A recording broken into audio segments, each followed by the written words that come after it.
It is no secret that Elon Musk has an insane work schedule, working more than double the hours of the average full-time worker. And now I'm kind of in the 80 to 90, which is more manageable. But that if you divide that by 2, it's only like, maybe 45 hours per company, which is not much when there's a lot of things going on. You're like a slacker. I mean, yeah. And that time is split between many different projects. Most of it goes to his main companies, Tesla and SpaceX, but he also spends time on things like The Boring Company and OpenAI, and of course, making flamethrowers. Add to that the fact that, according to Ashley Vance's biography on him, he spends 4 days a week with his 5 children, and you've got what is possibly one of the busiest and most hectic daily schedules of anybody on this planet. Now, in contrast to the video that I did about Ben Franklin just a few months ago, with Elon Musk, we don't have a source that gives us a super granular look at his daily schedule, other than a few tidbits that he's revealed in interviews, such as the fact that he spends about 80% of his time on design and engineering, despite what most people might think. I think a lot of people think I must spend a lot of time with media or on businessy things, but actually almost all my time, like 80% of it is spent on engineering and design. But what we do know about is the method that he uses to keep his schedule organized and to plan out his day. Musk actually plans his day in 5-minute increments and has everything pre-planned in advance. This is a technique called time boxing, and it's actually used by lots of other people, including Bill Gates and Cal Newport, though Cal calls it time blocking. Essentially, time boxing, or time blocking if you want to call it that, or heck, time bloxing, I'm not going to stop you, is the practice of setting a fixed amount of time for each task that you have to do and integrating those blocks of time into your daily schedule. I use this technique a lot with my own work, and because people like Musk and Bill Gates and Cal Newport and many others find it so useful, today I wanted to break down exactly how you can use time boxing most effectively in your own work. So let's start with the obvious question. Why use this technique? Why time box your schedule? And I know there are going to be critics of this technique right off the bat who are going to say scheduling your entire day in advance basically makes you a robot, dude. Why would you want to do that?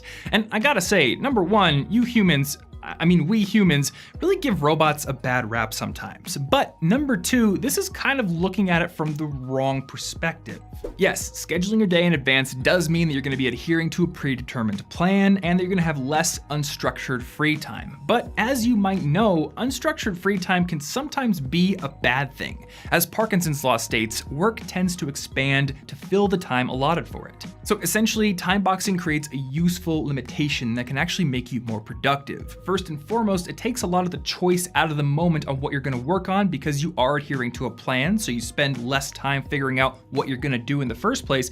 And number two, because you have a limited amount of time, you aren't going to waste it. You're going to be focusing a lot more intently. And in the case of people like Musk and Bill Gates, they probably need to use this technique. They've got so many commitments, so many balls in the air that without pre-planning their schedule and keeping it really organized, things are bound to slip through the cracks. Okay, so if I've got you convinced, let's talk about how to use time boxing. And the simplest way to do it is the way that I like to do it, where I write out my daily plan either on my whiteboard or on a piece of notebook paper, and I just estimate the amount of time each task is going to take. So I don't actually put it on a calendar and give it start and stop times of the day. I just say this is going to take me 20 minutes and then I'm going to move on to the next thing. If you're somebody like me who doesn't have a whole lot of scheduled fixed commitments that start and stop at specific times, then that can work really well. And it might also work if you're in school or you're an employee and you have like a specific block of time when you already know you're going to be doing things, and then you have like another block of time that's kind of freed up. And if this method does work well for you, you don't have to do it on paper because there is an app called 3030 on the iPhone that I have used several times before. Now, I gotta say, I really don't like the design of this app. The font they chose in this app is kind of terrible,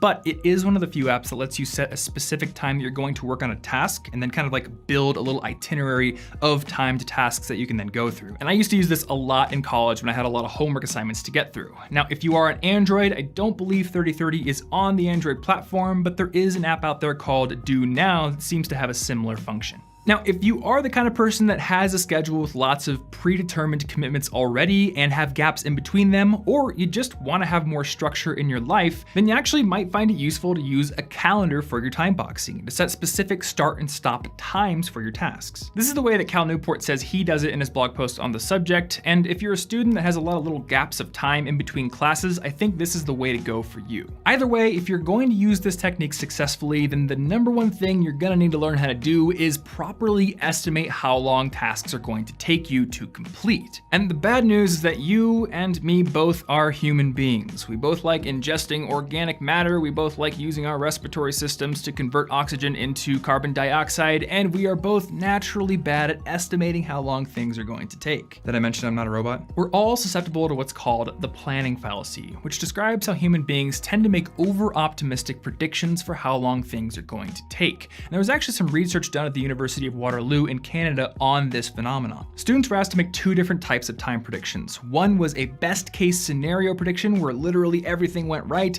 and the other one was for the average case scenario, your average everyday run-of-the-mill experience. And the researchers found that predictions for both types of scenarios were virtually identical, which showed them that human beings tend to picture the best case scenario where literally nothing goes wrong when they're trying to predict what's going to happen in an average everyday case. So even though you know in the back of your head that when you try to get to work on an average day, there's traffic or somebody's driving in front of you really slow on their phone, there's a grandma in front of you, when you predict how long it's going to take to get to work, you picture the scenario where there's barely any traffic at all and everything is just perfect. And this cognitive bug is not very congruent with successful time boxing, because if you tend to make super over-optimistic predictions for how long each task is going to take, then you are going to end up getting less than half of what you plan to get done actually done. So one way to get better at estimating how long your tasks are actually going to take is to track your time. The app that I personally use for this is called Toggle, which is available both on computers and mobile devices. And essentially, you just tell it what you're gonna do, you can give it a tag if you want, and then you start it and stop it once you're done. I found that if you track your time with an app like this, then over time you start to get a record of how long things actually take, and you can start to see what the discrepancy is between your original estimations and the actual data. From there, you can sort of start calibrating your brain and making better estimations.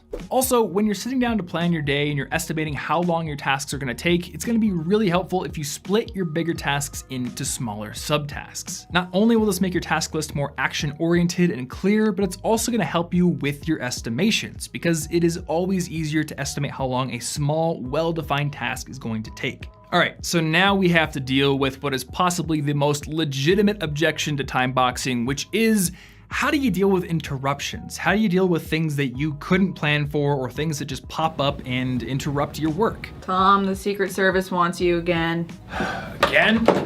Well, as Dwight D. Eisenhower once said, planning is everything, plans are nothing. So when your plan gets interrupted, revise that plan. Cal Newport's time blocking blog post actually provides a great example of how to do this. He splits his notebook paper into columns and uses the first column as his original plan. Then if plans change or something gets interrupted during the course of the day, he just revises the plan in the next column and then continues on from there. He also advises designating certain blocks of time as what he calls reactionary time, blocks of time that are literally set up for dealing with those things that come up during the course of the day that you didn't plan for.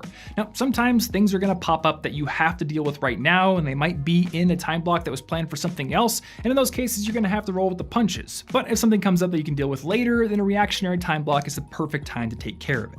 One thing that I would add here is don't be discouraged if you're unable to follow your plan to the letter. Life is inherently unpredictable sometimes, but that doesn't mean planning out your day is a flawed tactic. No tactic works 100% of the time. Just do your best to adapt, and then at the end of the day, analyze your plan and see if what interrupted it was something that you need to account for in the future, or if it was just a one-time thing. And that brings me to my last but most crucial piece of advice for using this technique effectively.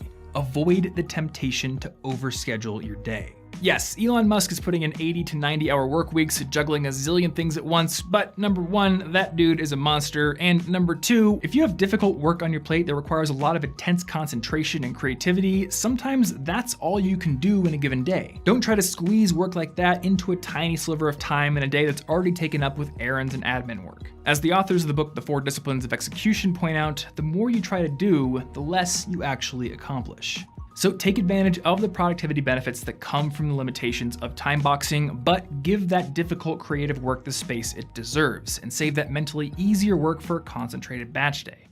And while we're talking about that more cognitively trivial admin work, if you do happen to want to make that more efficient, then one thing that you might want to try is Audible, which is the world's best place to download and listen to audiobooks. Audiobooks are a big part of my life, and they're a great way to be more efficient with your time, since you can listen to them while you're at the gym, or while you're commuting to school or work, while you're cooking, while you're doing laundry, basically anytime you're doing something that doesn't require a whole lot of attention in itself. Audible has an unmatched library of audiobooks ranging from the bestsellers to lots of obscure titles, so you're going to be able to find and listen to basically anything that's on your reading list. A membership comes with a credit for one free audiobook every single month, and unused credits roll over from month to month. Also, if you don't like a book, you can exchange it with no questions asked, and if you do happen to cancel, all of the audiobooks you've downloaded are yours to keep forever. So if this sounds good to you, you can get a 30-day free trial of their service along with a free audiobook download of your choosing by heading over to audible.com/Thomas or by texting Thomas to 500-500 on your phone. This month I'm going to recommend one of my absolute favorite books of all time, which is Bill Bryson's A Short History of Nearly Everything, which I own both in print and as an audiobook. This is the book that really did the most to rekindle my interest in science, and it also expanded my appetite for learning in different areas. And beyond that motivational aspect, this is really just one of the best and most entertaining overviews of science that I've ever come across, and I think that anyone who wants to be more well-rounded should definitely experience it. So if you want to start listening to that book or any other audiobook of your choosing,